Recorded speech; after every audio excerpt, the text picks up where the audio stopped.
Shalom, shalom, shalom, peuple de Dieu de Brazzaville, de Kinshasa, de l'Europe, de l'Océanie, de l'Amérique, partout où vous aurez l'occasion ou l'opportunité de suivre notre nouveau numéro de l'émission Il est temps. Il est temps, une émission conçue pour l'édification de l'Église corps de Christ et présentée par votre humble serviteur, le révérend Enoch Kalongo, le pasteur responsable de l'Église ACK Masengo au niveau de Brazzaville. La communauté ACK Congo, dirigée et chapeautée par l'homme du retour à la parole, l'évêque Pascal Mukuna Keji Sali Apassa. Notre partage de ce jour, nous allons parler sur comment vaincre la pauvreté. Peuple de Dieu, avant tout, nous devons d'abord faire la différence entre une bénédiction et les biens matériels et physiques. Parce que beaucoup de gens confondent. Ils pensent que lorsqu'on parle de la bénédiction, c'est lorsque tu es béni, il y a des voitures, il y a des choses qui sont matérielles. Or, la bénédiction est avant tout spirituelle. C'est pour cela, beaucoup de gens, beaucoup de chrétiens qui viennent à l'église, qui se promonent de faire des jeûnes et prières, croyant qu'en priant seulement, vous devez vaincre la pauvreté. Or, ce n'est pas ça. La Bible dit Dieu bénit l'œuvre des mains. C'est-à-dire la Bible parle du travail. Tu peux beaucoup prier, tu peux beaucoup jeûner. Lorsque vous ne travaillez pas, lorsque vous ne cherchez pas l'emploi, crois-moi, peuple de Dieu, la bénédiction financière ne viendra pas. Parce que Dieu ne bénit pas la prière, mais il bénit l'œuvre des mains. C'est que la loi de la prospérité n'est pas soumise au jeûne et prière, n'est pas soumise à ton intimité avec Dieu. La loi de la pauvreté est soumise lorsqu'une personne respecte, c'est-à-dire au principe de la loi que Dieu a établie. C'est ainsi qu'aujourd'hui, dans notre partage, nous allons parler de deux choses, de deux points. Le premier point, un chrétien, pour que tu sois prospère, pour que vous puissiez vaincre la pauvreté, premièrement, vous devez avoir un bon cœur. Un bon cœur, en conformité avec la parole qui dit, la main qui donne, c'est la main qui reçoit. C'est-à-dire, un chrétien doit avant tout avoir un bon cœur, d'aimer son prochain, un cœur de partager. En conformité avec Proverbe chapitre 3, verset 27, la Bible dit que lorsque vous avez quelque chose, tu ne peux jamais priver à ton prochain. Si tu as la possibilité de faire un bienfait à quelqu'un, tu ne peux jamais le refuser. C'est pourquoi il y a beaucoup de gens qui n'arrivent même pas à avoir un beau cœur de donner.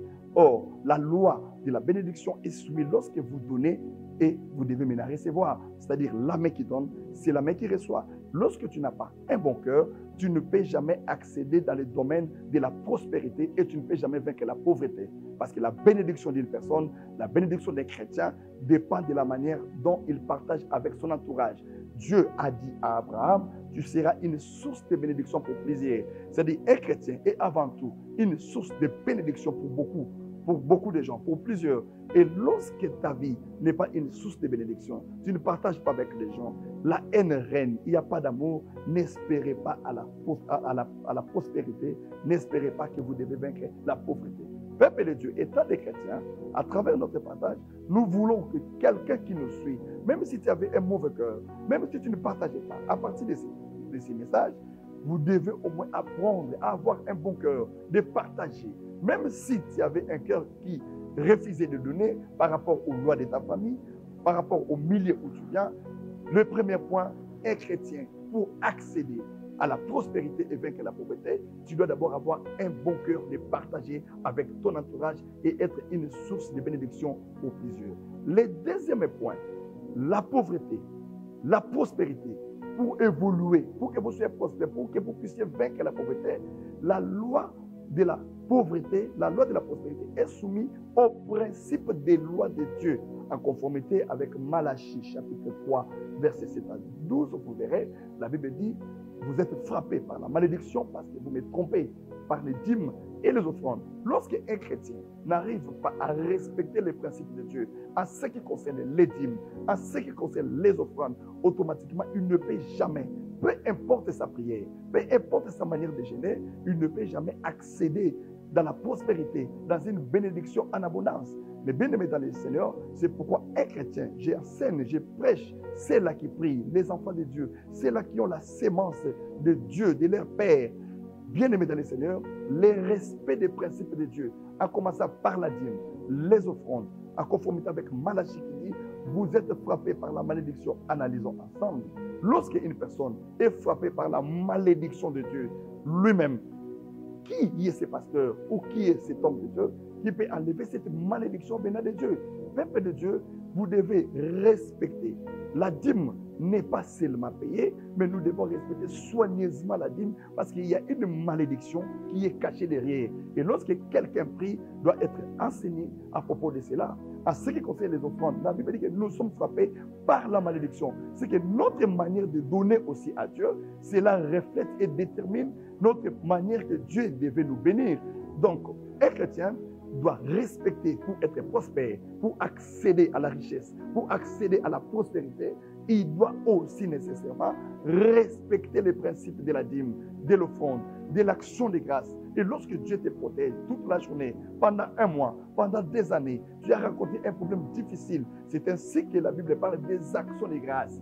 La Bible parle de vœux. Nombre chapitre 30, verset 3. Vous verrez, la Bible dit, lorsque tu fais un vœu à l'Éternel, tu ne tarderas pas, tu ne violeras pas ce que ta bouche a parlé. Tu n'as pas le droit de violer. Mais beaucoup de chrétiens à l'église, ils peuvent prendre un engagement, ils peuvent prendre un vœu, ils ne l'obéissent pas.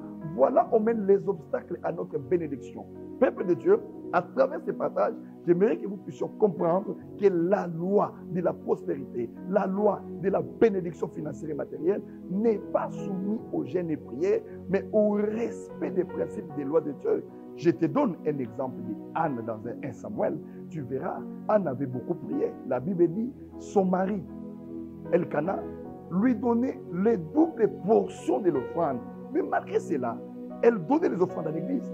Anne jeûnait et priait, mais en réalité, il n'y avait pas d'enfant. Mais le jour où elle a fait un vœu, elle a pris un engagement devant le Seigneur, que Seigneur, si tu me donnes un enfant mâle, je te donnerai comme l'offrande, comme un don. Il te servira tous les jours de sa vie. C'était le jour où Dieu, le Dieu des cieux, a donné à Anne Samuel. Et pas n'importe quel enfant, mais l'enfant qui était totalement béni et un grand prophète de Dieu. En ce qui concerne la bénédiction financière et matérielle, peuple de Dieu, l'offrande, c'est une force, c'est une arme spirituelle qui peut te faire accéder à la grandeur. Prenons l'exemple de la femme Tsunami du peuple de Dieu. Il suffit de recevoir les hommes de Dieu. Il a fait l'offrande de recevoir les hommes de Dieu dans sa maison. Mais elle priait, elle cherchait l'enfant. Mais le jour où elle a reçu les hommes de Dieu, l'hospitalité et le jour où les hommes de Dieu, Élisée, devaient partir, c'est ainsi que la femme Tsunami a reçu un enfant.